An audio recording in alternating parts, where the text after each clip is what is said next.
Yes, welcome back to Lost Aux Media, everybody. Oh man, you have no idea. I'm so happy to see you. So happy to see you guys. I'm fumbling because this episode is going to be dedicated to my cat, who is not dead, but is going blind, okay? So I will be getting rid of him very, very soon. Just kidding. I would never get rid of my cat, but he is going blind. That wasn't a joke. Hence the glasses, the little gag. I've been taking this guy to the vet for like the past year, and every vet I take him to, they're like, nah, he's fine. But I could see the glaze in his eyes. This guy is bing-bonging around the apartment like a fucking ping pong ball. 50 points over here, 100 points over there. He's bumping into furniture, walls, corners, the whole fucking nine. So I finally brought this guy to like an eye vet, and they tell me this guy's like, I guess it's the cornea in the back of the eye, maybe the retina, I'm not a doctor, but it's deteriorating. This guy is going completely blind. There's nothing I can do about it. So now I have a defective cat, but I love him nonetheless, So this episode will be dedicated to him, okay?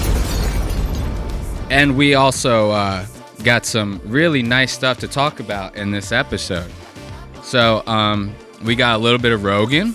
Rogan had Adam Sandler on his show this past week, which was it was a very interesting watch. You get a guy like Sandler on there, you want to hear some shit from his side, right? What he's been through. Joe steamrolled this fucking guy the whole entire time. It's kind of hard to watch. We got a little bit of Kill Tony. You know what I mean? I always love when I see comedians going on Kill Tony and just shitting all over Tony. You know what I mean? I'm always a big fan of that. And we got some other stuff. Who knows? So before we get into that, though, I wanted to check out these notes from the Impulsive podcast. The Impulsive podcast is another one of these jamokes. I think that's what I'm going to start calling these guys that I cover on here. These are jamokes. They're fools. They're idiots. And Logan Paul, he's one of these jamokes that I just can't help but getting a good kick out of when people just check the shit out of him on his own show. He recently had Dom Mysterio on, which is Rey Mysterio's son, I guess. I'm not a huge wrestling fan. But Logan Paul's, he's a big guy in the WWE. So it was only natural that he was going to have somebody like Dom Mysterio on his podcast. I'm sure he's had a bunch of other wrestlers and stuff like that on there. But Dom ends up talking shit to him about this whole Japan thing. I don't know if you guys remember the Japan debacle when Logan Paul was really kicking. Like back in the day, Logan did this vlog where he went into like the suicide forest of Japan. And this guy is like filming a bunch of dead people like the shit was sweet.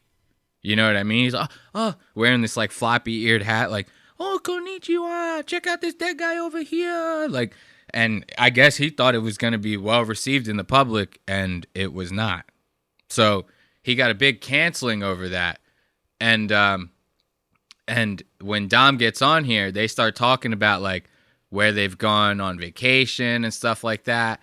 And eventually they start talking about Japan. And Logan does not get a kick out of it. And I wanted to share that little snippet from the Impulsive podcast because I just love seeing Logan squirm like this. I'm sorry. It's just hilarious to me. Yeah, that's fair. What's your dream vacation locale? Dream vacation? Dude, I don't know.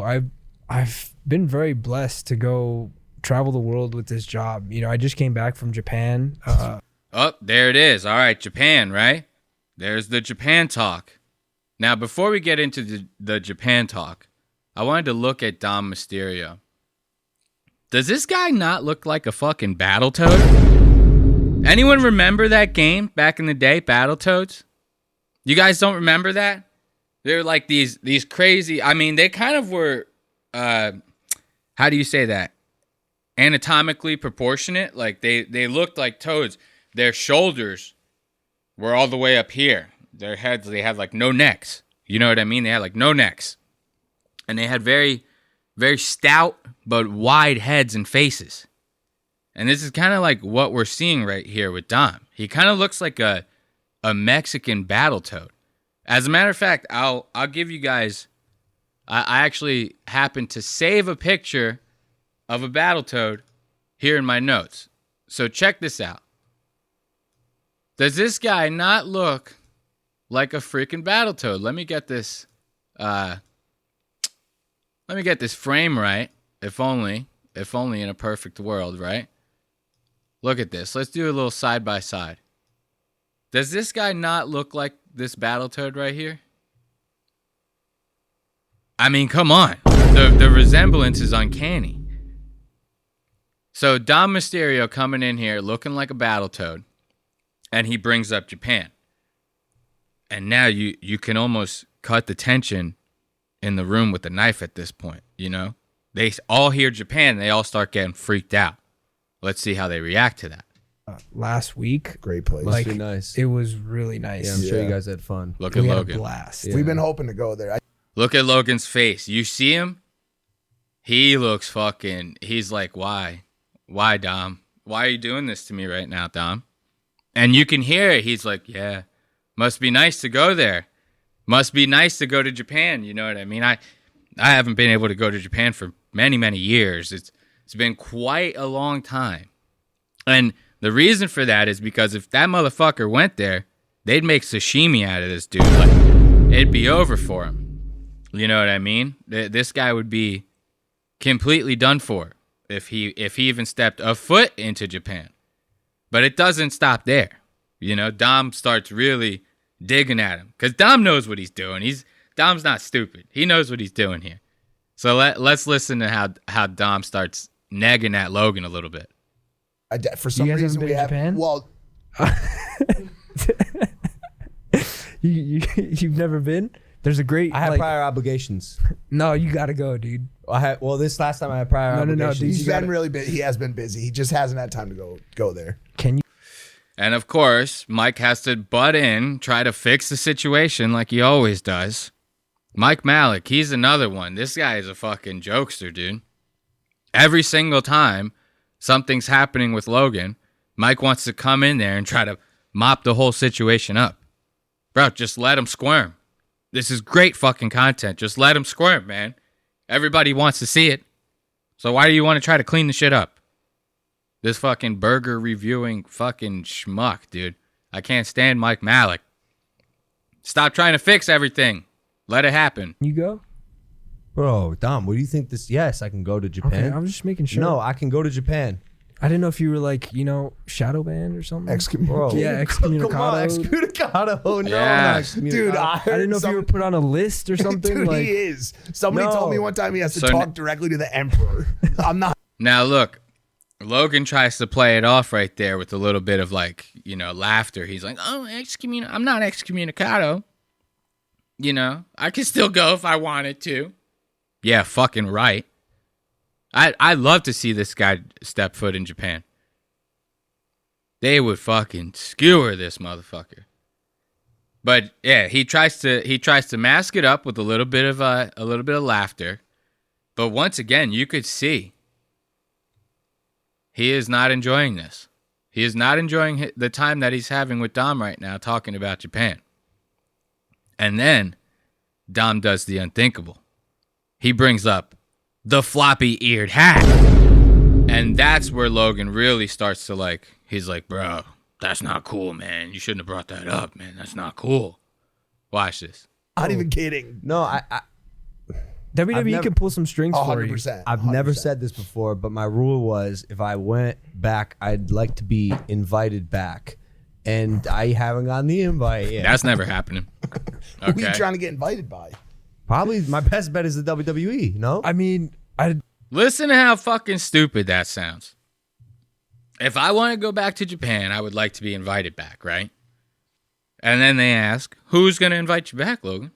Who would you like to invite you back? They're trying to play the joke of being like, you're going to have to talk to that Winnie the Pooh looking motherfucker, Xi Jinping, or whatever his fucking name is. They're trying to neg at him and get a little bit of a bit going here for the content. And of course, Logan wants to say some stupid shit like, well, I'm hoping I get invited back by the WWE. As if they're the ones pulling all the goddamn strings in Japan. Like, how dumb do you have to be to think that, like, they would be the ones to have, like, the weight behind that decision? You know what I mean? They could they'd be like, no, fuck Logan Paul. Get John Cena. Get, fucking, what's the other guy? Brock Lesnar. Brock Lesnar. Brock Lesnar's a little washed up. Who's the other guy? The fucking huge buff retard with the blonde hair. I forget his fucking name. How is it? He fought in the MMA and everything. The UFC. Whatever. There's a million guys they could get in Japan to do an event there. So even if the WWE like tried to negotiate that with Japan, they'd be like, no, just get somebody more famous. Like we don't give a shit. You know what I mean? Whatever you got to do to sell tickets. Now watch. Here he comes where he talks about the floppy-eared hat. Logan really doesn't like that. Watch this. Be a real heel there. I mean, we get invited. Oh yeah, you would, dude. Especially if you show up with the hat. Bro, stop, Dom. Stop. That was too far. That was actually too far, bro. I'm just as a heel, That was too far, bro. as a heel. But You see that? Hold on. Let's see if we could go back.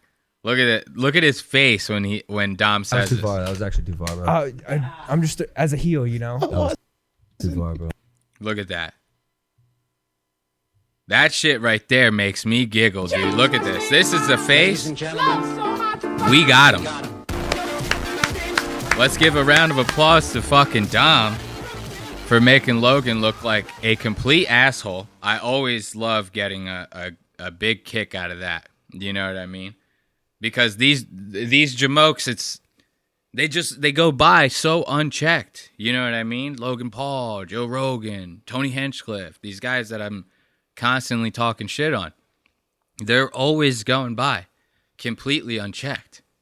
And as we start to get into this Rogan, you know what I mean? This is kind of like a good example of that.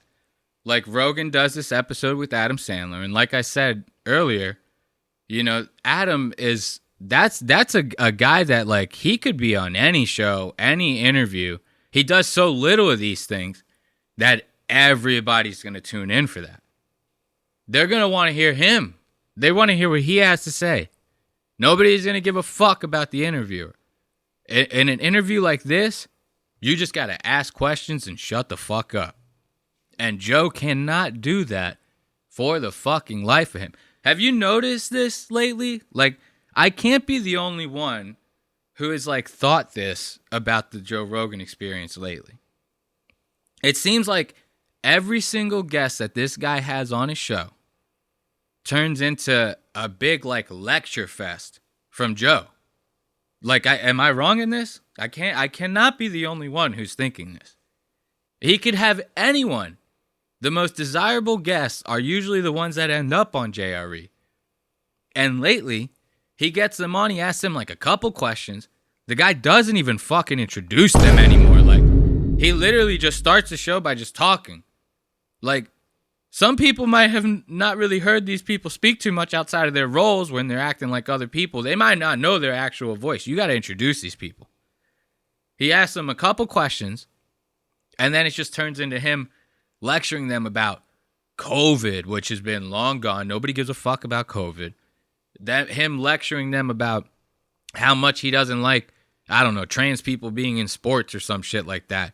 How comedy is the last beacon of hope for free speech, and how you can't say the words fag and retard anymore. Like, it just turns into that. And him talking about his goddamn comedy, which we all know is complete dog shit. You know what I mean? And it's nothing short of that. It's the same stuff. It's those lecturings, the old recycled stories. How many times have you heard the Sam Kinison story? You know, the one where Joe talks about this girl in the parking lot that he knew, that he like worked with, and she's telling him about this Sam Kinison bit, and he's rolling on his back laughing, and that's how he found out about who Sam Kinison was. I mean, I've heard that story 1,000 times. You know what I mean? And it's the same shit. And then it starts getting very awkward. You know, like Joe starts kind of just steamrolling the fuck out of him, doesn't let him talk. And then, you know, stick around, folks. I'll show you probably the most awkward ending in Joe Rogan history. I have not seen an ending so awkward. Like, I've seen Joe have like damn near like yelling fits with these people on his shows. Still ends the show nice and peachy. You know, nice smooth transition out. All right, everybody, I'll see you later. Thank you. Takes off the headphones, nice and clean. At the end of this Adam Sandler interview, that shit is fucking awkward. I'm telling you. And you'll see. You'll see when we bring it up. So let's get into it right now and bring up the Joe Rogan experience. And we can, check that out a little bit. Of course, we got to start from the beginning. Joe Rogan Podcast. Check it out. The Joe Rogan Experience. Train by day, Joe Rogan Podcast by night. All day.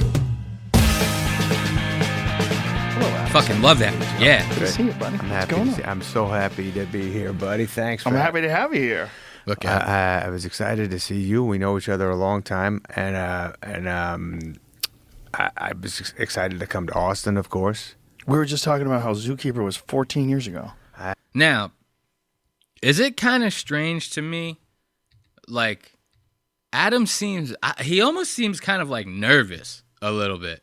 Like, which is kind of strange because Adam's like a way bigger celebrity than Joe.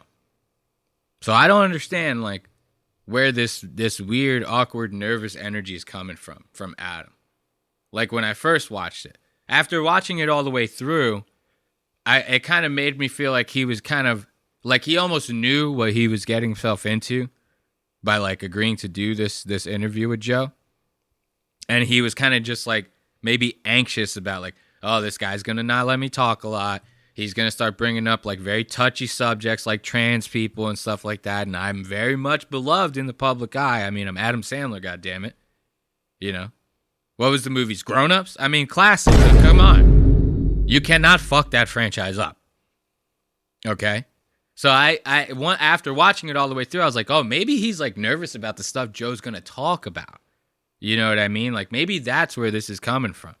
And they slowly get a little more comfortable with each other, but that fucking intro is a rough. Watch this again. Watch how nervous Adam looks. Hello, Adam Sandler. Hey, Joe. Good to see you, buddy.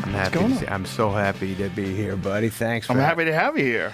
I was excited to see you. We know each other a long time, and I was excited to come to Austin, of course. We were just talking about Right? That's very strange. It's like a very awkward intro.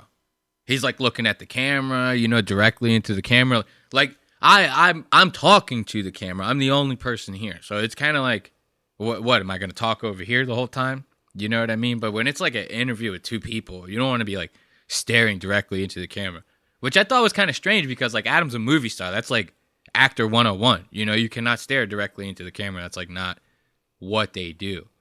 But yeah, so let's get into like these little halts and these like little rough points in these interviews. It's very hard to watch. So they start talking about, I forget how it gets brought up, but they bring up Chris Farley, who is like a very big, a very close friend of Adam's and a big influence on him as well. I mean, they were on like Saturday Night Live together, stuff like that. And Joe kind of tries to turn the conversation into talking about Farley's like drug addiction and how like he was really down and bad like a little while before he had died. And Adam, you know, my guess is he doesn't want to talk about his long lost buddy in that way on this platform in front of tens of millions of people. So he kind of gracefully changes the subject. And then like that was kind of like one thing right there. I was like, oh, maybe this interview is not going to go as smooth as I thought it was. You know what I mean? So check out the way that he does this. Is very, very smooth on Adam's part. I will give him that. But Joe kind of almost tries to throw his good dead buddy under the bus. Watch this. Yep, if I wanted to. Probably was a big dude too. He was a big boy. He was like maybe 5'8", 5. But he was like 5'8" wide too. He was wide. Yeah. Fucking athlete though, moved nice. Well, when he moved around on stage, Yes, when he yes. moved around on SNL, he was Yeah. fucking. That was part of the thing, was he was so explosive. Oh, yeah, like man. part of the funny in him was Yes. this fucking insane. Yeah. So now this is nice, right? This exchange right here is actually very wholesome. You know, they're talking about the good times. They're talking about how Farley was big, but that motherfucker had moves, baby. Kind of deceptively nimble, you know what I mean? Maybe he was on so much coke, you know what I mean? This guy was like a fucking giant fat squirrel. He's just fucking. But nonetheless, they're talking about the good times. You know what I mean? And I just, for the life of me, I couldn't understand. I'm like, why did Joe kind of like try to twist it into like talk, like for what? For the content or something? Like people would have just enjoyed talking about any kind of like Farley, Adam Sandler stories at behind the scenes, anything. You know, you could have steered that conversation in like a million different directions. But for some reason, you kind of wanted to like throw his good buddy under the bus. I just thought that was weird because like I said, right now it's like going nice, you know? But he Yeah. had this explosion inside of him Absolutely. that could get out. I only met him once. You did meet him? Yeah, I met him on the set of News Radio, and he was in the middle, the throes of addiction. So he was gray like wet cardboard. It was weird. It was weird being around him. He just looked sweaty. He's like, "Hey, how you doing?" I was like, "Hey, what's up?" Was he there to see Phil? Or? He was there to see Andy Dick. Him and Andy Dick were hanging out, and I think they were both off the rails. They were having fun. They were having a good time. Yeah. Fucking, that sucks. I hate it. Well, he was, it's horrible. But That was a good time of life, though, huh? That news radio shit. Oh yeah. See that there was the change. Like, so you can see like they start talking. Adam he doesn't want to completely pivot the conversation. He kind of wants to like smooth it out. But you can like already see Adam's kind of like, yeah, that sucks. You know, you can tell he's kind of like, all right, how am I gonna, twist this around? And then he kind of goes like, oh, but that was good times being on news radio, right? All those other guys on there, right? It's good shit. And that was kind of like the pivot. And I thought that was very graceful on Adam's part because I don't know, Joe's just he's very good for bringing the conversation down. Let's check that again. The throes of addiction. So he was gray like wet cardboard. It was weird. It was weird being around him. He just looked sweaty. He's like, "Hey, how you doing?" I was like, "Hey, what's up?" Was he there to see Phil? Or? He was there to see Andy Dick. Him and Andy Dick were hanging out. So now, watch. You'll hear Adam. He's still trying to put the positive spin on it. Like, Adam will even say, oh, yeah, him and Andy Dick, like, they were having fun. Yeah, I know. And I think they were both off the rails. They were having fun. They were having a good time. Yeah. Fucking, that sucks. I hate it. See, right there is where Adam is like, fuck, well, I got to turn this around somehow because I don't want to sit here and shit on my dead friend who I actually loved and endear still to this day. And this guy's kind of fucking up my whole mood. So now here's the pivot again. Well, he was very nice on that's Adam's horrible. part. That was a good time of life, though, huh? That news radio shit. Oh yeah, that was a lot of fun. It was Spade and. Yeah, see, so now he starts going, oh, Spade, yeah, those guys, were they all around and stuff like that. And that's very good on Adam's part. I will give Adam applause for that. That was a very, very, very good transition on his part because that conversation could have went down real fast. So now they start talking about Joe's special. And this I kind of thought was interesting, only for the fact that Adam is somebody, like I said earlier, is way more famous than Joe. Doesn't really owe somebody like Joe anything, especially praise when it's not due. Anyone who saw that new special who's actually a fan of comedy knows that shit wasn't it. That special was not it. And it's kind of crazy to see all these other comedians glazing Joe so fucking hard. It's mind-boggling to me. Like that, and it's all for just for the fact that they all want to be on his show again. They want to get that exposure. Nobody wants to talk shit about Joe or his comedy just because they want to like you. They want to suck at the teat. You know what I mean? Like, who wouldn't want that, right? If you're somebody who's in the business of catching people's attention, aka entertainment, that's all it is, then like you would kill to be on a platform like Joe Rogan's Experience. You would kill to get a taste of the JRE, right? But Adam Sandler doesn't need that. And he's doing the same fucking glazing. And it threw me off a little bit when I was watching. I was like, what the fuck am I even watching here? Like, you could have brought up the special, been like, yeah, it was good, I liked it, and kept it hot, man, kept it moving. But to watch him suck his dick like this, and he does it multiple times throughout this episode. Absolutely. You fucking were loose. You set yourself up to do a live fucking special. I don't think I could handle that, man. My head be spinning way too much, man. But I had to over prepare. But you didn't have any pauses. You were just boom, boom, boom, boom, boom. How long were you doing that set? Well, I did. Well, because I have my own club, that helps a lot, right? All right, I want to stop right there because, like I said, this is it's wild to see this, to actually see Sandler kind of being like, yeah, it was nice. You did like no pauses, boom, boom, boom. Everything was good, but yeah, it was good in the sense that like nothing went wrong. But this guy has been kind of like doing the same set for like the past 10 fucking years. Like, so I mean, literally, if you watch the special prior to this newest one, it was like almost the same fucking act. You know what I mean? Like and the strangest thing was the premises were outdated. It's a 2024 special.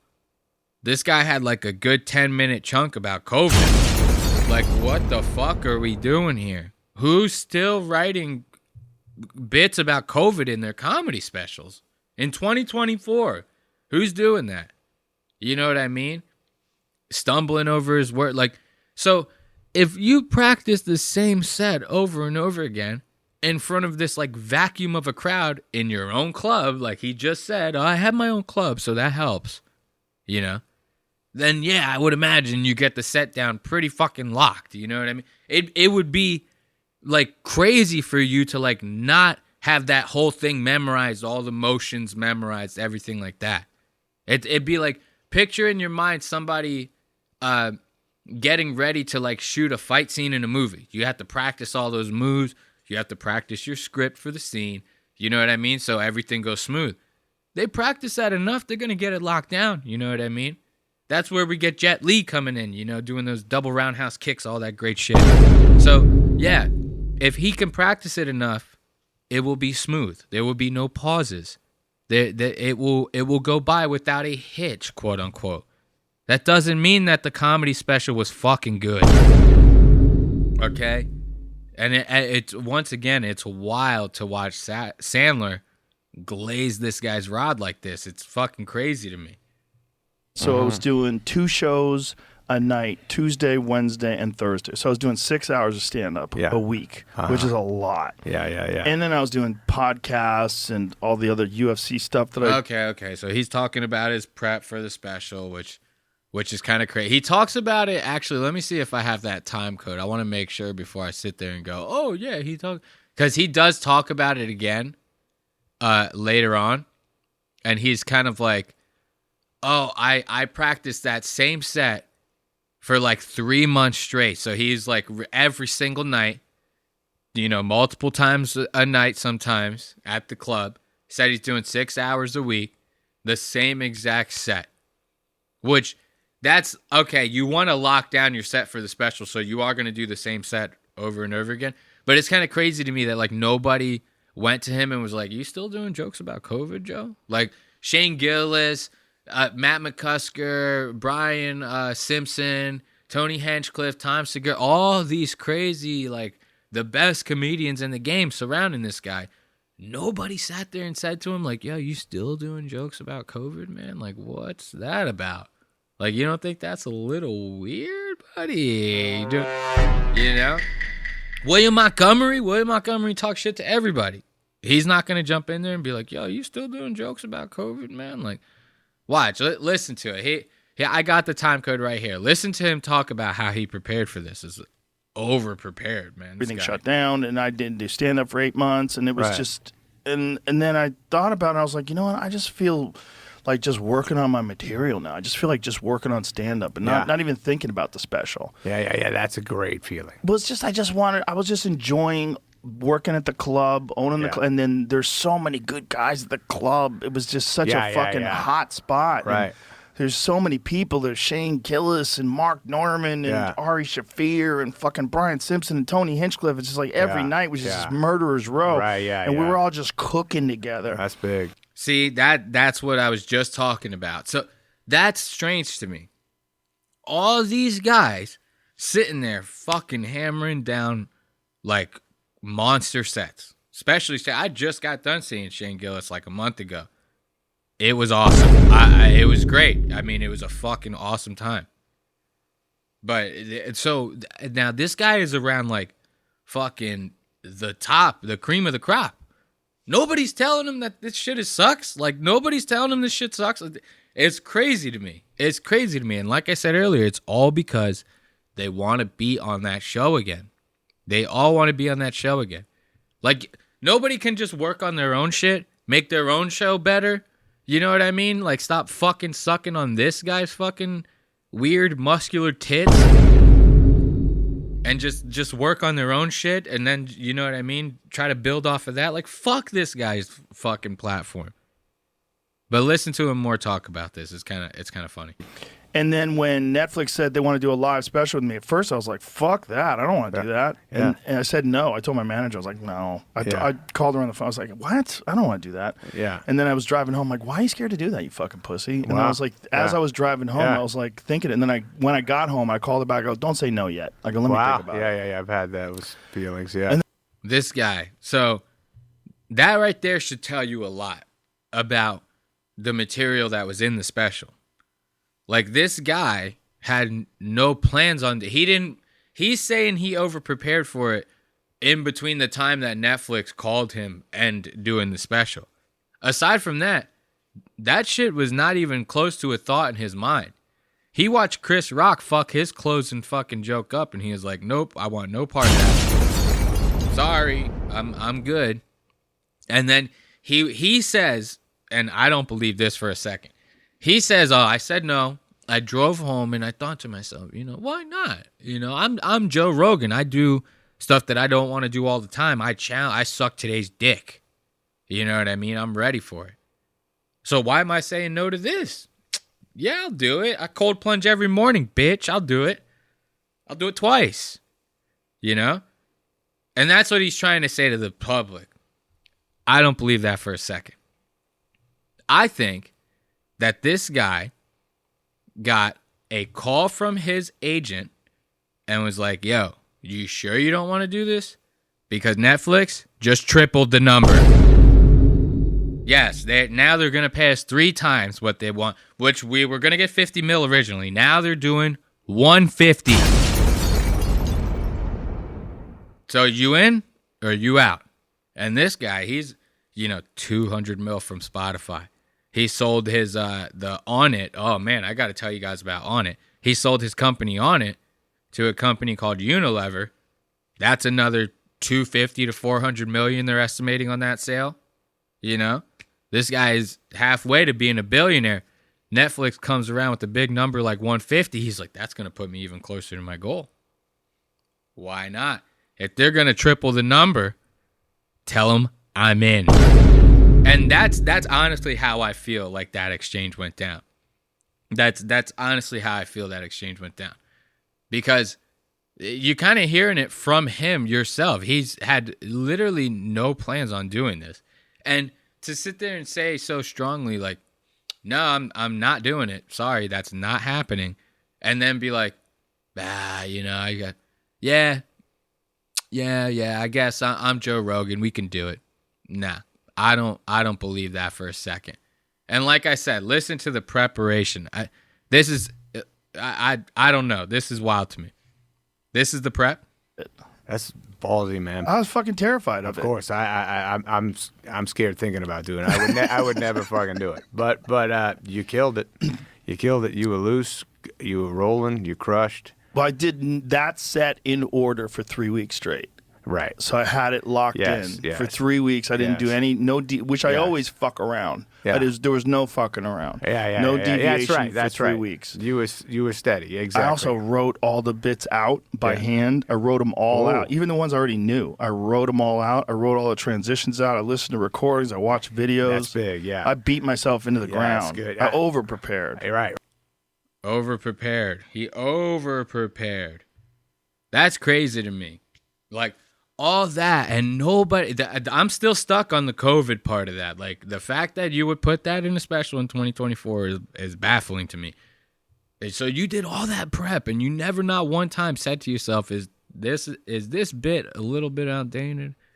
You know what I mean? And that kind of shit right there should go to show you that like nobody that surrounds you is being genuine with you at all, dude. Like that right there should go to show you. And the funny thing is, if this guy would just take like 2 hours a week to read like some of his comments, he would have like a reference point on like, oh man, these are some of the things I need to change. These are some of the things maybe I could do better as a creator, as a comedian, as a podcaster. But he doesn't. He actually goes out of his way to brag about not reading his comments at all. So, you know, all these people comment on his post, they're screaming into the void. The only person reading these is Jamie fucking Vernon. So, you know, and you think Joe's going to listen to him? You're out of your fucking mind. So that's enough about this special talk, you know what I mean? We're going to start talking right here at this pivotal moment is where Joe's going to start getting a little bit disrespectful. But I kind of wanted to, take a couple hits of Bud before we get into that. So let's put on some music and spark one up real quick, you know what I mean? Oh, what's this?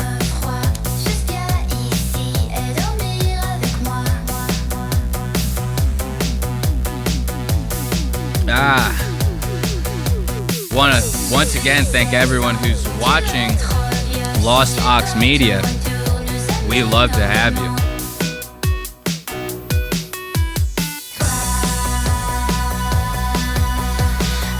We need a couple of hits to see this, man. Joe Rogan is about to disrespect Adam in one of the worst ways possible, you know? You're podcasting with someone. One of the worst things you could do is interrupt their flow. You know what I mean? When they're in the middle of like really, really vibing and getting that story going, you don't want to end up screwing up somebody's flow by interrupting them. You know what I mean? And especially for very minuscule shit, you know? Like, hey, put on your headphones or something stupid like that, you know? Just let the story go. And then at the pause, you could, fix that, remedy that situation. But we're about to see some pretty disrespectful shit along those lines from Joe right now. Let's take a couple more hits and then we'll get into it.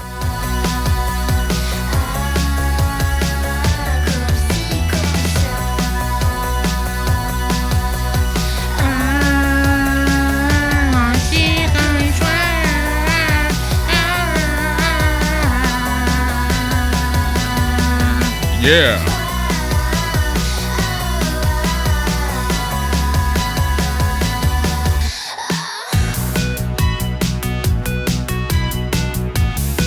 All right. Woo. Oh, wait, I got a cough coming. There we go. All right. So like I said, Joe's about to get very disrespectful with Adam. And this is kind of where the pivotal point in the episode is. This is where the steamroller talk starts really, really going down. But Joe doesn't let Adam get a word in, otherwise basically starts turning it into a lecture session. Like I said earlier, Joe is very good for that. And then he's going to start going into some recycled stories, which we also know Joe's very good for. But watch this disrespectful ass shit Joe's about to do to Adam.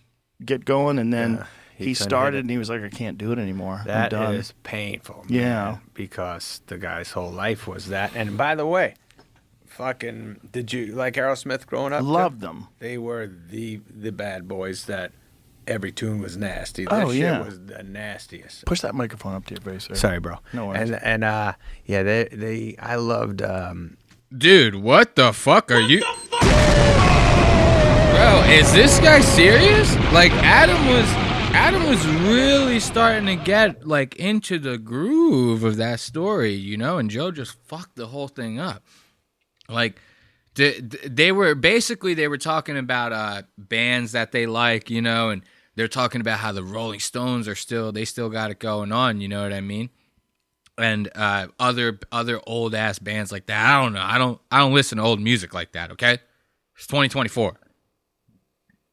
Can't be doing all that. Excuse me. The marijuana got me. But yeah, so they're talking about old bands and stuff, and now Adam's getting into it. He's like leaning back a little bit. He's starting to get comfortable. This is where you're gonna get like the real good bits out of him. You know what I mean? Now he's starting to get into the groove. You know, they're about an hour in. So, you know, he leans back a little bit. He starts, and you could hear him just fine. I could hear the audio just fine. You know, with him being back a little bit. It's not like this, but still good. You know? And Joe fucks his whole flow up by being like, push that mic close to your face. And you could see Adam's like, oh, fuck. And he starts getting like real awkward. And anyone who's half a man is going to have a little bit in their head like, this motherfucker really just do that shit to me live on air.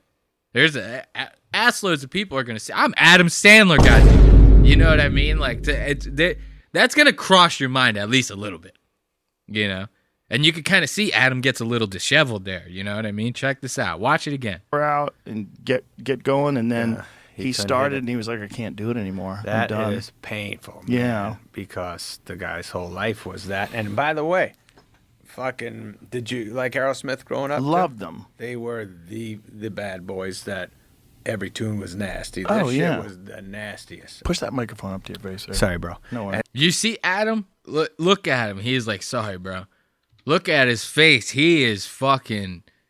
He has you might as well have flashbanged this fucking guy. He has no idea what the fuck to do right now. This is like deer in headlight shit right here. And Joe's just gonna go with it. You know what I mean? He's like, I loved. My band played literally like 10 Aerosmith tunes, and we'd always fucking play kind of cool. see, so now they're gonna start talking about like Adam's band that he was in when he was younger and stuff like that. And yeah, it's gonna be nice. You're gonna hear a little bit of talk from Adam, but that's not gonna last for very long. I still can't get over that whole like, oh, push the mic closer to your face. Like, I would have been like, motherfucker, you want me to walk out this bitch? Like I said, I'm Adam goddamn Sandler, bitch. Like, you know, but Joe's strong with that. Joe's strong. That's not the first time Joe's done that. Joe's good with that. Like, this is my house, bitch. Like, push the mic close to your face or get the fuck out. You know, I found that to be very, very disrespectful, especially having a very honorary guest like Sandler on. But now, watch, we get some of the steamroller talk here. Watch, Joe's steamrolling the fuck out of Adam here. Watch this. I was working at, besides doing security guard work, I was working at the Boston Athletic Club in South Boston. Wow, yeah. So I was a That's trainer still there, right? Yeah, I think so. I think they got a fucking basketball court there. Yeah, they got basketball. Yeah, There was a lot of yeah. racquetball there. A lot of people. I met Bobby Orr there. You did? That's Yeah. cool. I had to help Bobby Orr because Bobby Orr had That's like cool.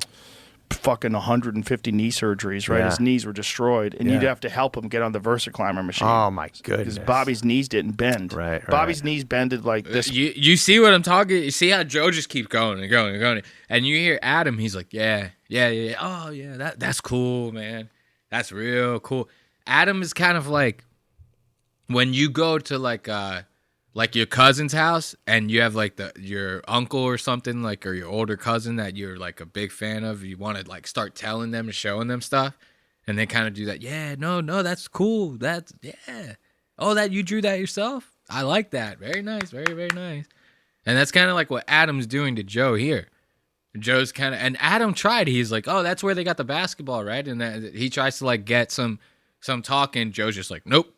Step aside, bitch. We're going to keep this story about me. Watch that. That's classic steamroll right there. Basketball court there. Yeah, they got basketball. Yeah, There was a lot of racquetball there. A lot of people. I met Bobby Orr there. You did? That's Yeah. cool. I had to help Bobby Orr because Bobby Orr had like fucking 150 knee surgeries, right? Yeah. His knees were destroyed, and you'd have to help him get on the verse. Yeah. See, Adam's just like, dude, how much longer can I do?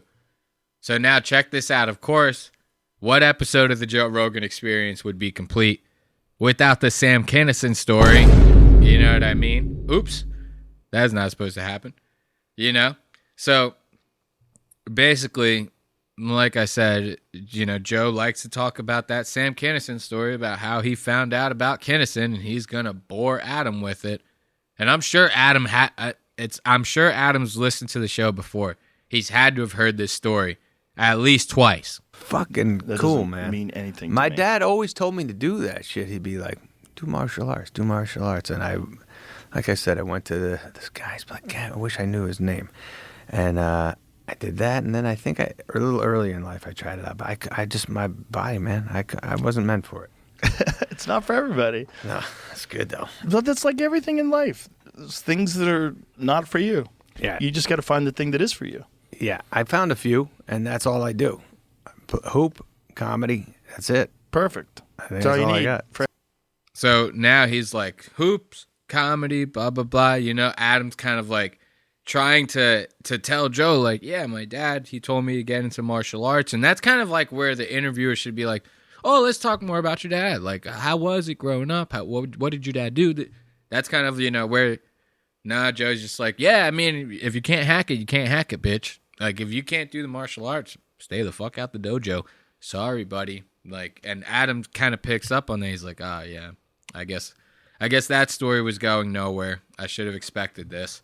And now Joe is going to bring in the Kinison For happy story. life. Yeah, I guess so. So this girl I used to work with, she was like a volleyball player, and she was really hilarious. And she You see how he did that? Like, that was fucking wild. He just so blatantly disrespects Adam by being like, yeah, so anyway, you know, the girl in the Kinison, and Adam's like clearly trying to be like, let's talk about me. It's supposed to be why I'm here. You know what I mean?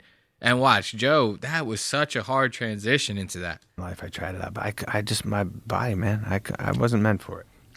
it's not for everybody. No, that's good though. But that's like everything in life. There's things that are not for you. Yeah. You just got to find the thing that is for you. Yeah, I found a few, and that's all I do. Hoop, comedy, that's it. Perfect. I think That's all you I need got. for a That's all I happy got. life. Yeah, I guess so. So this girl I used to work with, she was like a volleyball player, and she was really hilarious. And she was working at the front desk, and she was like, "Oh my god, I saw this guy." This was 1986. Is when Kinison had his HBO special, and she told me. See, so now I'm not gonna play that whole Kinison story. You know what I mean? That if you know about the show and you know about JRE, you've heard that story 10,000 times. So I'm not gonna, you know, do that to you again. But I just thought it's crazy. You can see Adam, he's kind of like, I do the three things.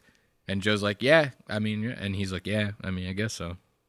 And Joe's, anyway, so the prize, you know, the girl at the front desk, and he does the same thing with the private investigator story. Who didn't see that? I was so giddy. I was happy about this. I was like, oh boy, we're getting two recycled Joe Rogan stories in one episode. How could I not be excited about this? You know what I mean? Watch. Too. I worked for a private investigator when I was starting out, when I was an open micer, and this private investigator was Bill Downs' cousin. Mm-hmm. Wait, hold on. Was this private investigator the funniest guy you've ever heard? Was he like damn near he should have been a comedian? Is it that private investigator? I didn't find out about it until after I started working for him. Wow. And to this day, one of the funniest guys I've ever met in my life. Just never did stand up. He was. Yeah. Oh, God, here we go again with this bullshit. God damn. All right, so, you know, it's a bunch of recycled stories, a lot of steamroller talk, You know what I mean? And like I said, you know, Joe, he's good for breaking that flow. He did it at that one moment. You know, the interview was kind of going good up until Joe did that one, hey, pull the mic closer to your face. You know, everything was kind of going fine up until then. Then we started getting this bullshit. The same, it's almost like Joe's show is like formatted. You know what I mean? And once it hits a certain point, he like follows that format to completion. And then you're just left with another cookie cutter episode of JRE. So let's give this a watch as Adam attempts to get into the flow of telling a story, and Joe breaks his flow yet again. This shit. I know I've been doing this shit long. When somebody comes up to me, a big famous motherfucker, and we go, hey man, I go, hey, nice to meet you. And he's like, nice to meet you. We met. And I'm like, I fucking didn't remember meeting you. What the fuck happened? Well, your brain gets overwhelmed with people. Yeah. You know that number, Dunbar's number? Do you know what that is? No. Dunbar's number is a principle that so you can here only we keep go. like Here we go. Watch. He's telling a story. Joe, he stops for a little pause to get a back and forth. Remember, conversations are supposed to be like a game of ping pong. You know, you give it back, they give it back, you give it back, they give it back. That's how these things are supposed to work. So Adam does that. He gives that room for Joe to kind of give it back, and then, you know, the conversation will keep going.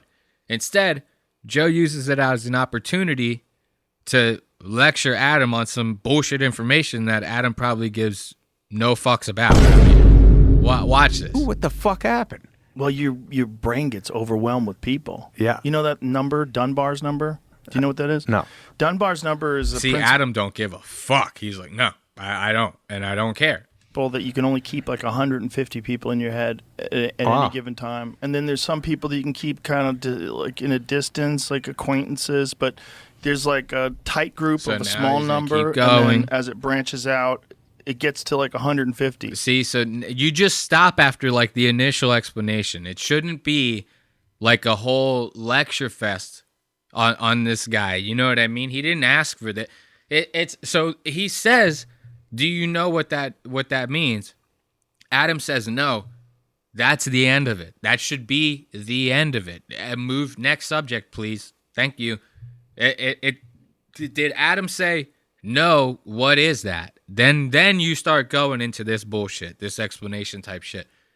He said no. That was it. No. He doesn't need to get ear fucked by your dumb explanation that he did not ask for, you know? And it was this kind of shit the entire time.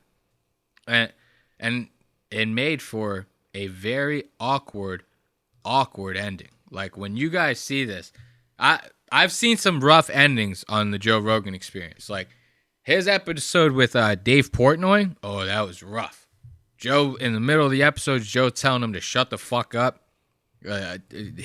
calling him out on talking shit about Jake Paul. Listen, man, talking shit about Jake Paul is a natural pastime at this point. Like, nobody needs to get shut down when talking shit about that guy. We need to keep that river flowing, okay? But it was a very awkward episode, and at the end of it, it was even more awkward because David was like, oh, man, we only did like X amount of time. Usually these things go longer. You know, did something go wrong? Was my interview like okay? And Joe's like, yeah, it was fun. We just end it, you know, right here. It was kind of very awkward. It was a rough one. That one was nothing compared to this Adam Sandler shit. This was the roughest ending I've seen in a long, long time.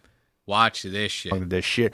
I know I've been doing. Oh, wrong time code. My bad. Let's go to the ending. There we go. Right there. Watch this. Feel like a stand-up. That's awesome. And when is it out? What day? The 27th. August 27th, yeah. Okay, it's a couple weeks from now. Yeah. All right, man. Congrats on yours. Congrats on everything, bud. Thanks. Congratulations to you, too. My piss ended the whole thing. I appreciate it's all good. it. All right, right on, man. It's amazing you hung in this long. A lot of people. See how awkward that was, dude? Like, you even see Adam's got this fit. Like, Adam's like, my piss ended the whole thing? Yeah? Is that what we're doing now? You really want to fuck with me? Adam Sandler's got money, dude.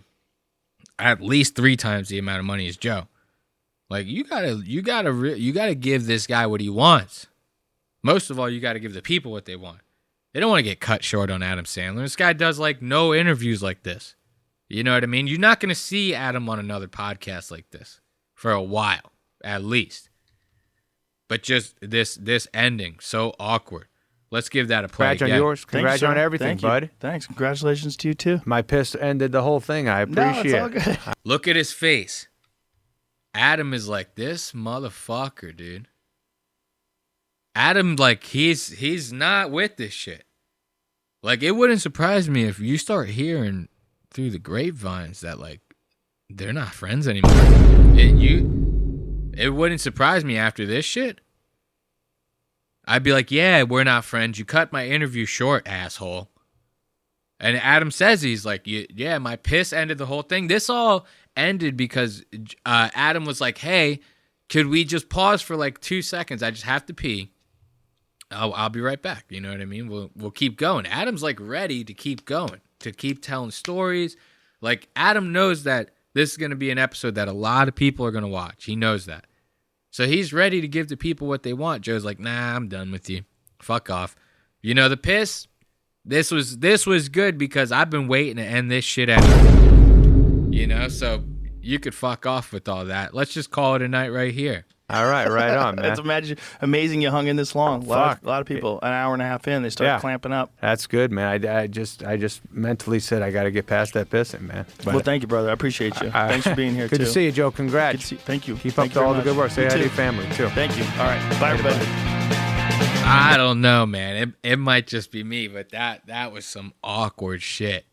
That was some very awkward shit. Let's give a round of applause to Joe Rogan and Adam Sandler for probably one of the most awkward episodes of the Joe Rogan Experience I've ever seen in my goddamn life.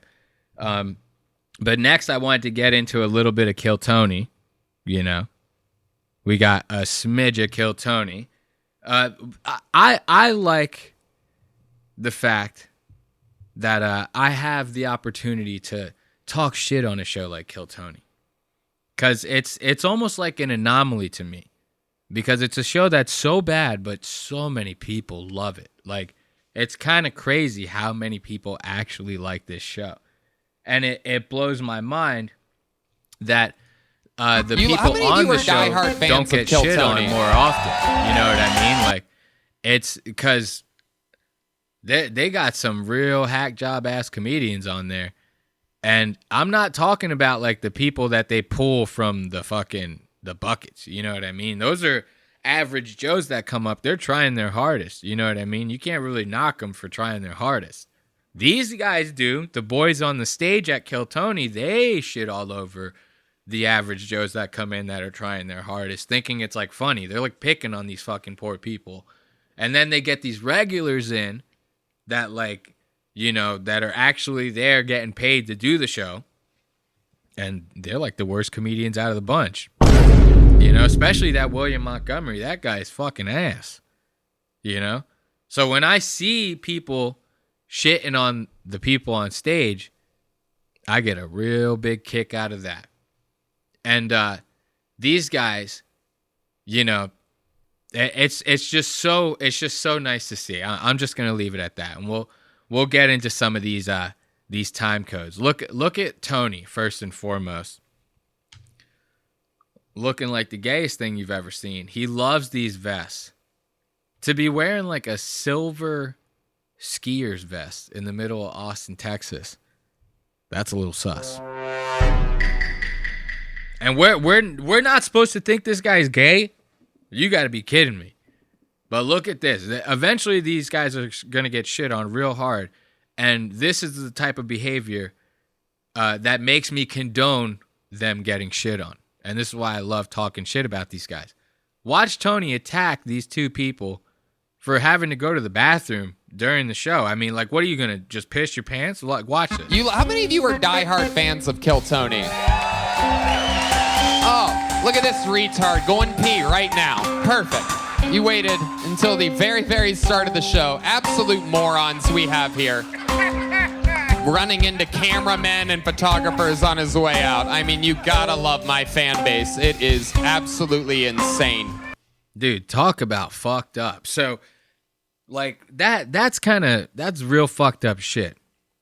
Because you don't know what's going on with this guy. He could have, like, one of those bladders where it's like, now or never. I'm peeing now or that's it. You know, there's no holding it. He might not have had to pee before the show started. You know what I mean? It's so funny. Comedians will use people getting up to have to use the bathroom and stuff as, like, ways to cope with the fact that their sets fucking suck balls. If your set was good enough or the show was good enough, you wouldn't have to be worried about people having to get up to take a piss. It's a normal thing. People do it all the time. You know what I mean? You trying to tell me nobody's pissed in the middle of an opera? Like, these things happen, bro. You know? And I can't stand when comedians try to, like, use that as an excuse to, like, be assholes to people, you know? And Kill Tony, that show is good for that. These guys will sit there and be, like, the biggest bully assholes to everybody who gets on that stage who's not, like, famous or somebody in the comedy industry, and use the fact that it's a comedy show to, like, mask all that up. Like, they treat these everyday people like dog shit. And they go, well, it's a comedy show. Like, we're allowed to do that. You know what I mean? Like, that's the whole point. It's not. The whole point is to actually be funny. You know? But here's one that they kind of couldn't bully this chick. You know what I mean? They get this trans woman on the stage. She's trying her hand at comedy. And they think that they're going to have, like, a grand old time just tearing this bitch apart. And they don't. Welcome to the show. Hello. You know, I always say what I love about this bucket and this show is that we get all different types of people, all different shapes and sizes of human beings, and you are a perfect example of what I'm talking about. This is absolutely incredible. I get it. Welcome to the show. Where should we even begin? Dude, America is crazy. Look. Ari's loving it. Look at Ari's face. See, this is also a cope. This is like one of those, like, he's trying to be like, oh, America is crazy, bro. You see the craziest shit in America, bro. You see the craziest shit, man. This is crazy, bro. And he's like, oh, this is crazy. This guy is loving this bitch. He's masking it up. He is loving this bitch. You know how, like, when you were in middle school and this guy's, like, constantly picking on, like, one girl, and you start to kind of slowly realize, you're like, oh no, he likes her. He likes her. He's not picking on her because he fucking hates her. He likes that chick and he wants to get her attention in any way that he can. So he finds that nagging her and picking on her is probably the best way to do it because he can't think of anything to say to her himself. You know? That's kind of what's going on here with Ari. He's, like, trying to mask it up, like, oh, man, America's crazy. America's fucking crazy, bro. And then he's like, hey, bitch, here's my number. Make sure you call me after the show, okay?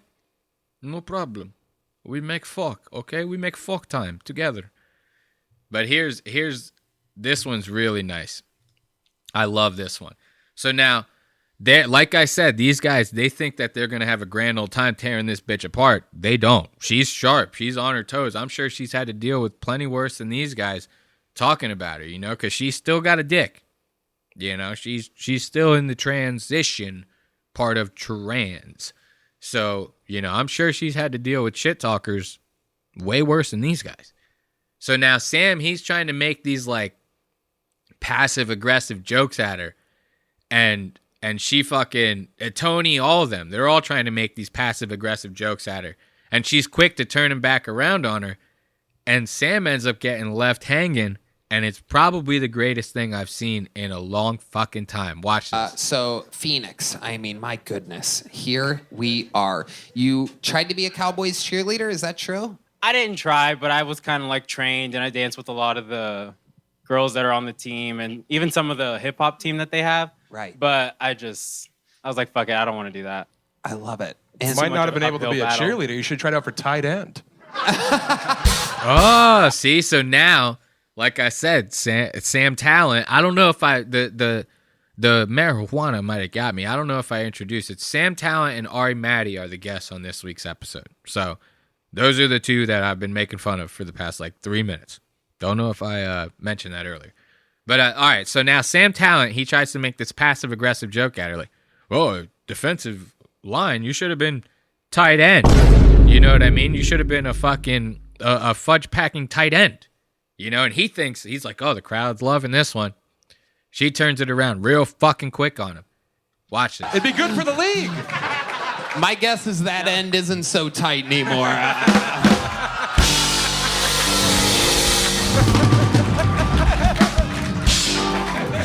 It's tighter than my boyfriend's. Whoa. Here it comes. Look at Sam. Wait, it's tighter than your boyfriend's? Oh, God. Yeah. That is fucking crazy as fuck, dude. We have to watch that again. So, obviously, she doesn't turn it around on Sam, in a way to where she, turns the joke around on Sam. But she turns the joke around to where, she's not the butt of it, right? And the crowd is loving it. They're like, "This bitch is fucking hilarious." You know what I mean? This some good shit. This some good shit on Kill Tony. You know how they talk down there in Texas. There's a bunch of people in the crowd that are like, "Hot dog, this trainee can talk some shit, man. This some good shit on Kill Tony this Sunday. Oh my God, I'm slapping my goddamn knee to this." Bunch of Theo Vaughn's in the audience. So they're loving the fact that she turned this joke around. So now Sam, trying to be like, "Oh, I'm the big guy who was talking shit at this bitch in the beginning of the joke." Now he's trying to ride that laughter. He's like, "Yeah, man, high five. Let's high five it out, man. You're cool as shit." And this bitch ices the fuck out of him. I love this. Watch this shit.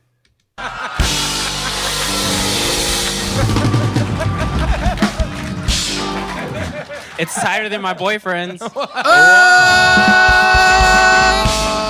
Well, look at Sam. I gotta pause it at the right moment. His Wait, face. it's tighter than your boy? Look at his fucking face.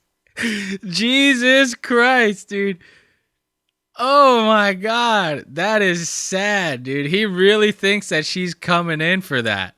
He really thinks that she's gonna turn around and actually catch it this time. Look at his smile, dude. Jesus fucking Christ. That is so sad, dude. All right. Let's watch. Oh, it does look like she's looking at him. It looks like she's looking right at him. Damn, I thought it was funny that she accidentally didn't see him. I didn't know that she was staring him right in the fucking eye. That is fucking hilarious, dude. Let's watch the distress on Sam's face in Zoom. You know what I mean? Let's check this out. Hey, friends? Yeah, because Look. Jesus Christ. He's so sad. Watch him put his hand down. Watch it. I have a dick. Yeah. Look, they don't see. I got to see that one more time. I'm sorry. That is so good. That is so good. It's tighter than my boyfriend's. Whoa. Here it comes. Here it comes. Wait, it's where's the tighter than second your one? boy? Oh, there it is. Oh my God, he fucking sucks. That is fucking hilarious, dude. Oh man, I love that. I love seeing these guys get just shit talked on so good, dude. So good. And Sam just stays getting roasted. Watch, she's gonna roast Sam one more time, at an ungodly level, no turning back, level of roasting. Watch this shit. Time with this, but he basically threw a fit in front of my coach and everybody was like, "I don't want that thing going into the bathroom." And I was like, "I'm standing at the front door outside in 72 heat or degree weather in fucking Nacogdoches, Texas. Right. I don't want your little snot-nosed brat. I fucking hate kids." Right. Yeah. I think that you should be able to go to the bathroom in the ladies' room. That way your dick doesn't get in the urinal. Oh. Or so you don't try to suck it. Whoa! Oh! Sam Look at is Sam. getting lit up. He's getting fucking demolished. Sam is getting lit up. Look at this fucking jamoke. He's a goner, dude. I like how I captured the motion blur on that also. This is almost like a meme. You know what I mean? Sam Tallent's face right here is like a meme. He's like, you know, he's like, you know, he doesn't know what to do. They all thought that this chick was gonna be easy punches, and she's fucking lighting all of them up. She even checks Tony. Watch this. Tony actually tries to sit there and like call himself a Texan. Bro, you just moved there like 4 years ago. Bro. You know what I mean? You were in LA for like 16. You're still an LA fag. Everybody knows it, okay? But like, watch this. She checks the shit out Bunch of of white people. So, Phoenix, have you always kind of identified as a woman? Is that how that works? Am I saying that right? Sure. Okay. He's really trying, Phoenix. I know. Trying my I know. best. I'm I know. a shit-talking Texan. I'm not going to use any bad words with you. I'm more Texan than you are. You're in my territory, sweetie. Well, looks like we're about to have a big dick competition. Oh, look at watch Tony really got off to that. You see his face? Tony's like, oh man, I might have met the woman of my fucking dreams right here, bro. I think Tony's in love. But this bitch is just checking them all, dude. Like, there's nobody safe with these guys around. You know what I mean? And here, watch. I'll show you why I really think Tony wants to bang this chick. Watch. Listen to what he says. This is kind of crazy. So, Phoenix, you live here in Austin? Yes. And what are some of your favorite local spots so that I know where I can accidentally run into you? Not a joke. I don't believe that was a joke. I think he's being serious.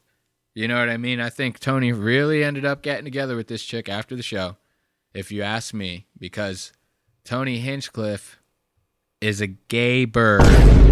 You know what I mean? Picture seeing somebody like Tony perched up on shit. You know what I mean? Scouring the streets for cock.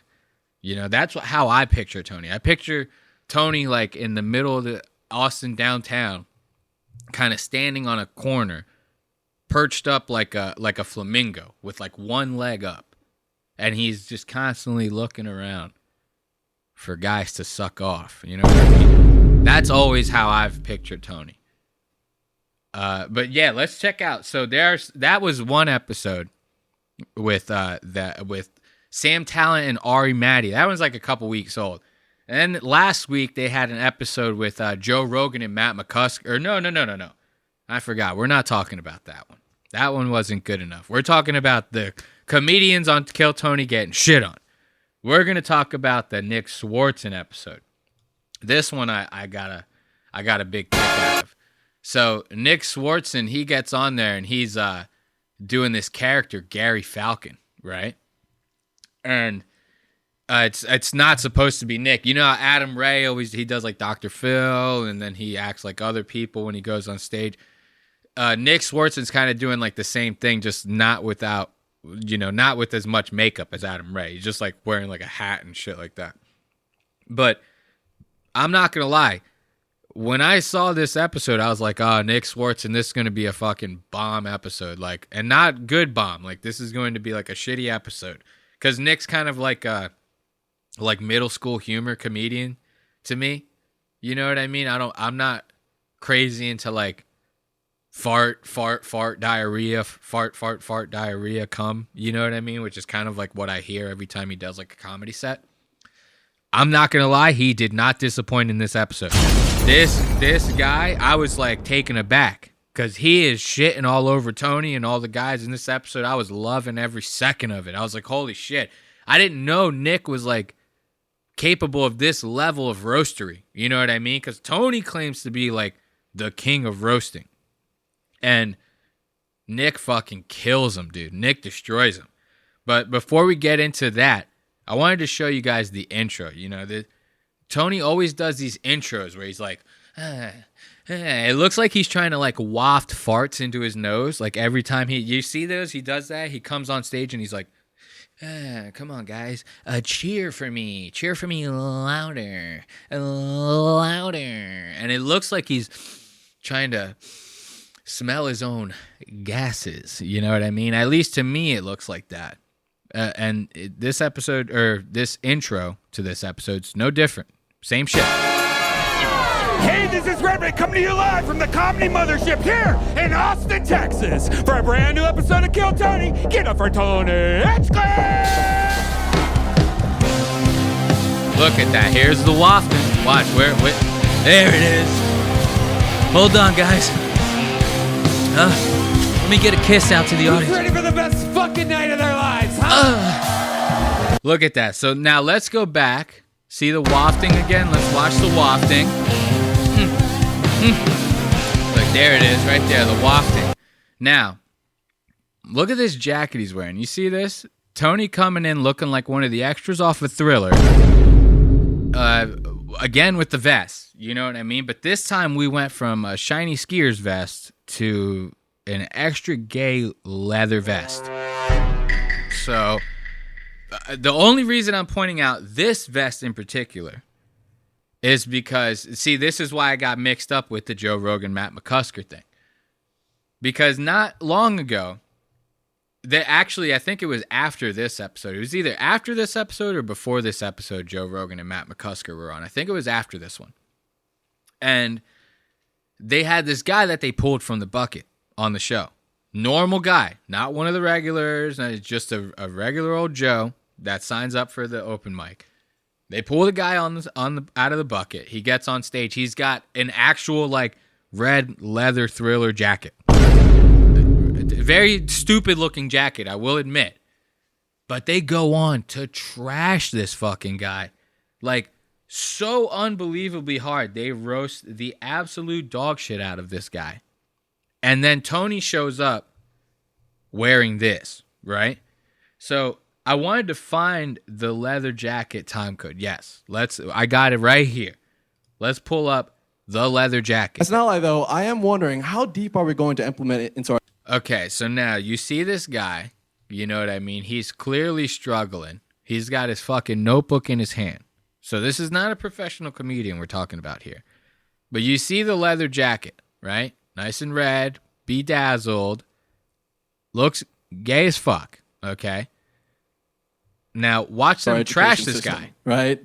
Are we going to start going A as in lonely ass asexual? B as in everyone is bi, basically? Right? C as in watch for hepatitis C. D for demisexual, and E for everyone who's confused on the difference between bi and pansexual. We got to look out for the dyslexics out there, am I right? So obviously this guy's not funny. Plenty reason to trash the fuck out of him. The jacket, plenty reason to trash the fuck out of him, right? But you can't make fun of this guy for fucking the jacket and then you show up every week wearing a leather vest that's like the exact same thing. You know what I mean? That's crazy to me. Let's see. Does this clip, did I click on clickbait? Like, do they actually roast this guy? Right, come on. Damn. Oh. Did you really do gay jokes in that jacket? Okay. See? So now they're all trash. Okay. All right. It's the gayest jacket I've ever seen in my life. Matt's trash. It couldn't be gayer if there were metal dicks on it. There it is. You literally look like you're doing the walk of shame from Michael Jackson's house. And there's like, Tony. I am wondering. There's Tony. So that right there, to me, that is unacceptable, my friend. Like, if I went around making fun of how gay people's Hawaiian shirts were and how gay people's mustaches were and how gay people's glasses were, and then you tuned into an episode next week and I show up looking like this, would you not have a little bit of a fucking problem with that? You know? Like, it's a little strange. You know what I mean? It's like this guy is trying to make up for something here. Look at him. Wearing the gayest fucking... This thing is almost worse than the other jacket. You know? This thing has got like yellow, red, black stripes on the top. It's paneled, for one. The vest does not zipper up, folks. It does not zipper up. You want to know how the vest works, those of you who are listening? It buttons up. And I'm not talking about the buttons like a jean vest where you actually do the buttons in like a button-up shirt. We're talking metal click buttons. This guy is wearing... This is the gayest vest I've seen in my life. And he had the balls to make fun of somebody else for the same shit, you know, basically. I thought it was hilarious. Now, let's not lose track of why we're here. we're still watching people completely roast everyone who's on stage at Kill Tony. Nick Swardson's character, Gary Falcon, I gotta admit, this is one of the funniest minutes I've seen on Kill Tony probably ever. Like, Nick Swardson, he needs to be the new roast king, in my opinion, off of this set right here alone. What's up, Austin? How about William Montgomery right here? There you go. William Montgomery trying to do the whoever that weirdo was at the Olympics or whatever. And I'm not sure the crowd even gets it. I think they just, think he's just trying to be gayer than normal, This guy's clearly lost his way. I hate that.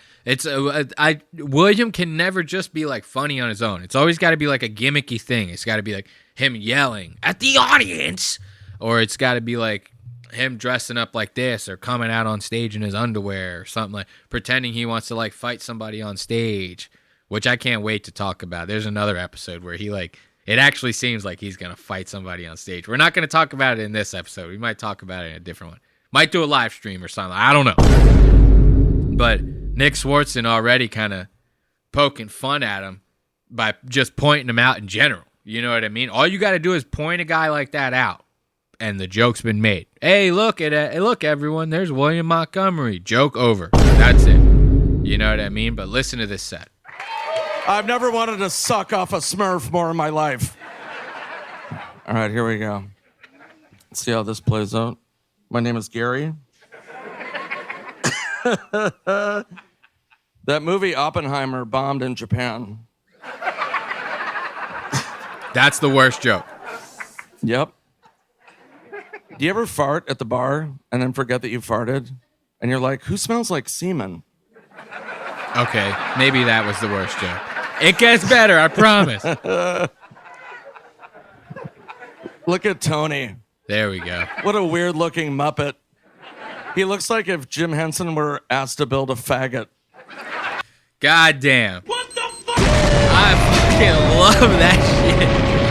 That joke right there. That alone had me sold on that. Nick Swardson became my favorite comedian with that one line alone. You can't. There's like no fat on that joke. It's like perfect.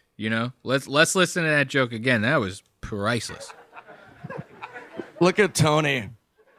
What a weird-looking Muppet. He looks like if Jim Henson were asked to build a faggot. That's fucking rock solid joke. I mean, you can't beat that. That's classic. That's good shit. That's good shit right there. That joke alone. You know what I mean? That really did it for me. But it's funny.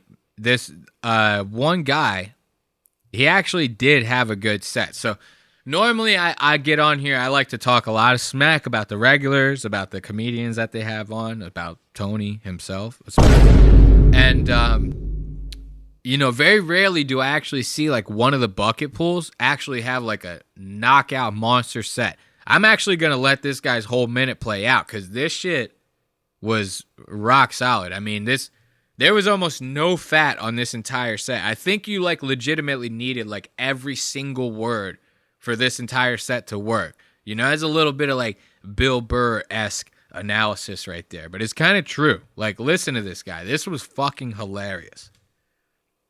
Everybody, guys, here's something pretty crazy to think about. At one point, only white people said the N-word.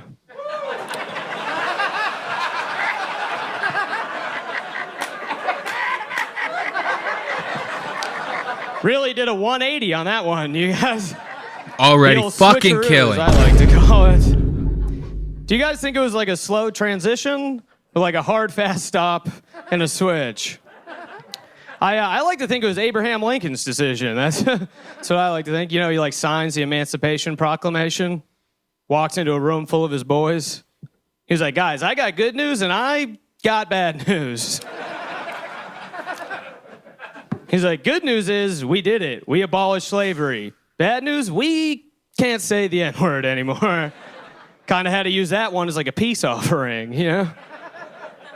And all his boys were pissed at him. They're like, dude, why the fuck would you make that deal? That's like our favorite fucking word. And he was like, guys, relax. What are they gonna do? Make it cool? Thank you. Fucking flawless set. Somebody call the fucking police. It shouldn't be legal to have a set that good on a shitty show like Kill Tony. You should actually bring that out to the world and actually make something out of yourself, because you're not handicapped in any way, so these guys are not going to recognize your talents at all, okay? You have to be real fucked up looking like to get any recognition out of these fucking jamokes. Okay? I almost feel bad for this guy. But don't worry, you know, because this guy ends up getting a little bit of revenge. You know, you see, he was actually on the show once before. And, excuse me, smoking a little bit of shmee. You know, that's a little red bar for you. But he's been on Kill Tony before. And Tony ends up starting to make, like, gay jokes at him. Because this guy's got a really, really dope mustache. You know, you can't talk shit about the mustaches, folks. I mean, they're back in. I'm sorry. So they all start talking smack about this guy's mustache. And he ends up calling out Tony for recycling old jokes. And I thought that was priceless. So how do you explain your face? Did you perhaps work in the oil industry for a very long time? Just alcoholism, I think, is the number one explanation for it. You look like Magnum G.A.Y. Nick Swardson fucking killing. As always in this episode, he fucking destroys. It is. You do. You look like Daniel Gay Lewis. Yeah, last time you said Daniel Day Dinklage, because I'm short, but I... Got him. What the fuck? Tony recycling old ass jokes as always. You know what I mean? It's funny because he had that one real big joke on the who's that? Tom Brady roast, right? Where he was like, oh, Bert Kreischer looks like Liver King if he was Tiger King and beaten by Rodney King and all these kings. And if you watch, there's clips on there. Remember, Tony used to be a writer for the roast, the Comedy Central roast. And there's clips like from like maybe 10 years ago or something like that, where Snoop Dogg is like, oh, Lisa Lampanelli looks like she slept with Rodney King and a fucking old king with the Danger King. And it's basically the same goddamn joke. And obviously, I'm not doing it justice. I don't sit there and memorize the shit, but search the clips. You'll find them yourself. So I thought it was hilarious how this guy right away is like, oh, yeah, you said the same shit to me last time, bud. You know, you want to talk shit about my mustache, about my face. Yeah, you're recycled, okay? We all know it. I know it. You need to come to grips with yourself, friend. Now, remember, I was telling you the only reason I'm talking about this episode is because, like, Nick Swardson was roasting people the whole time. And we're running out of time, so we don't have the time to go into every single one. But here's something that I thought was extra funny and a little bit strange. Nick was having a good time. At least it seemed to me like he was having a good time on the show. But then at certain points, he was kind of taking more jabs at Tony than usual. And at times it seemed to me like it was at times where Tony was being like extra bullyish to people. Especially Redban. He's always fucking with Redban. The show would be nothing without Redban, okay? Who's going to do the audio? Ben Avery? I don't think so.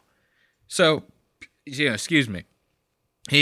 When Tony was starting to get extra bullyish to these people, that's when Nick would start taking like heavier jabs at Tony. And at one point, Nick ends up leaving. Like, he says he's going to the bathroom, but he just never comes back. It's like, and that shit happened like an hour before the show ended. So I was like, what the fuck is happening here? Watch, I'm going to show you. This is kind of crazy. I'll show you this part when he leaves, and then I'll show you the end. Like, he's nowhere to be found. It's kind of funny. Look at the progress bar. Hey, Tony, I've got to go to the bathroom. Okay, how much episode we have Yeah. left? Is that okay? Yeah, go to the bathroom. Come back. Yeah, and then you're gonna come back. I have to go adult potty. Yeah, go potty. Adult potty. Yeah. I have to make it number 2. Yeah, it's okay. Might be 3. It might be. Might be a 3. Wait, what's the number 3? Splattergories. So now they're trying to make like jokes about it, you know? But I don't know. I kind of feel like Nick is kind of hinting at him like, yo, man, I'm gonna skedaddle. You know what I mean?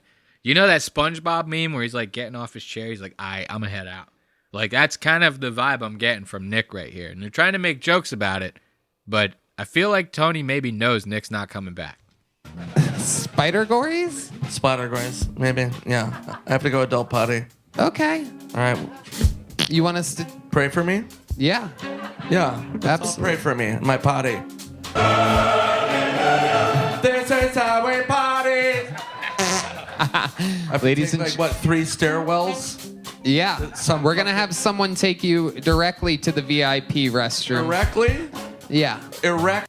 Okay, so he's like, all right, yeah, they're still making jokes about it. I'm not going to lie, folks. I didn't know it took him this long to get the fuck off stage. Yeah, I would have time-coded this a little bit differently if I would have remembered this, how long it took him to just get the fuck off the stage. Erectly. Yes. We're going to have someone take you right there. Okay, praise him. Gary Falcon. Gary So now they're all clapping. Gary Falcon.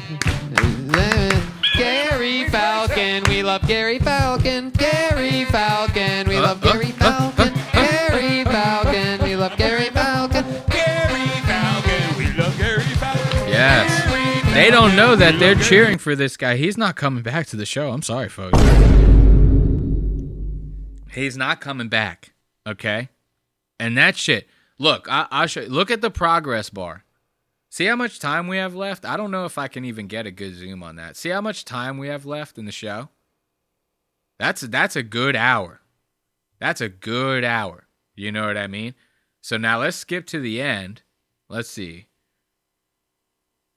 Right about here. Montgomery. This is the end of the episode. The cranberry from Canberra. Nick the still ain't there. Sicilian from Saskatchewan. The mulberry from Maple Street. And look at William. William, I should have maybe highlighted it more, but William was quiet as fuck this whole episode. Not normal behavior for William. Like, I don't think William likes being on the stage for more than a minute at a pop. You know what I mean? And you could kind of see it in his face. He looks like he's ready to fucking mow this whole place down.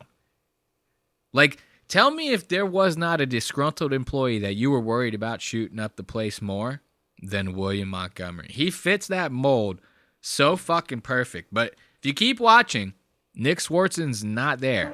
William, anything you want to plug or promote? You want to plug? Please find me on Cameo. Look at my Instagram. I'm still traveling all around doing shows. Look at my... Yeah, see, now William wants to plug his Cameo. Yeah, nobody gives a fuck. But you see what I'm saying? Nick's still not there. Nick pieced. Nick was like, fuck this show. Fuck everybody on it. I'm out. Yeah. And I thought that was just hilarious. I love when I see these, kill Tonys, get a good kick out of that. You know what I mean? Watching these guys get absolutely fucking destroyed because all they do is shit on average Joes that come on the show all the time. It actually kind of makes me a little sad sometimes to watch. I feel bad. I almost feel as bad for them as I do for my fucking blind cat. This guy, it's less than 6 months' time, this guy is going to be hitting every goddamn wall in the apartment. I'm going to have to get him like a bumper or something like that, Picture your cat walking around with like a bumper around their whole shit just so they don't bump into stuff. I might end up putting him through vigorous cat training so that he learns every inch of the apartment. So he's like almost like Catherine Zeta-Jones when she's going through like the laser maze. And my cat's going to be nice with the shit. But yeah, before we end up getting out of here, I thought this one video, this is not really shitting on comedians, but this one guy, I have no idea who this guy in this video is. He's probably somebody who's famous to somebody, you know what I mean? But to me, I don't know this guy. But I ended up coming across this video of this dude just like completely fucking shitting all over Guy Fieri's restaurants in the casinos that they're in. And I thought that was just fucking hilarious. It's like a perfect way to end this episode.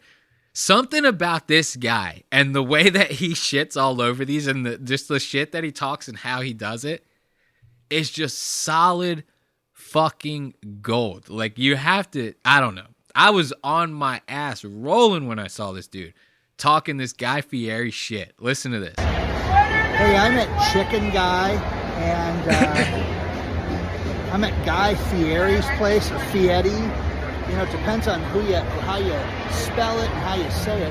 But swear to God, 2 chicken sandwiches, 2 waters, $70 fucking dollars.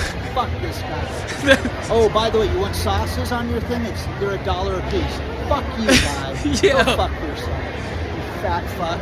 These places are closing left. Yo, the way this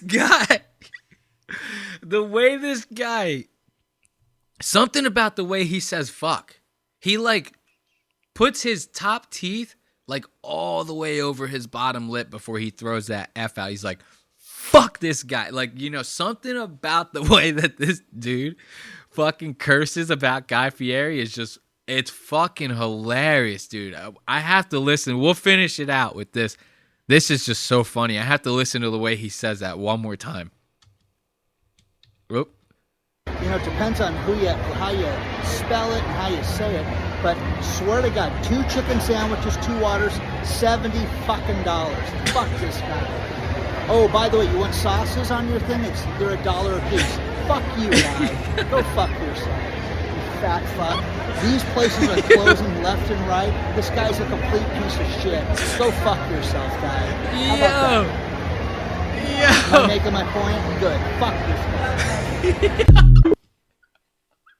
Yo, dude, one more time, dude. The way he says it's like, fuck this guy. Yo. Spell it and how you say it, but swear to God, 2 chicken sandwiches, 2 waters, $70 fucking dollars. Fuck this guy.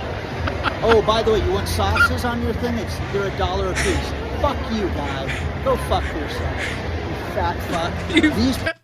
You fat fuck, he says. Oh my God. Dude, that is as good of a way to end it as any, if you ask me. I mean, that's just, I just have to thank you all for being here. You know, it's just a good time. You know, it's a good time. Hold on one moment.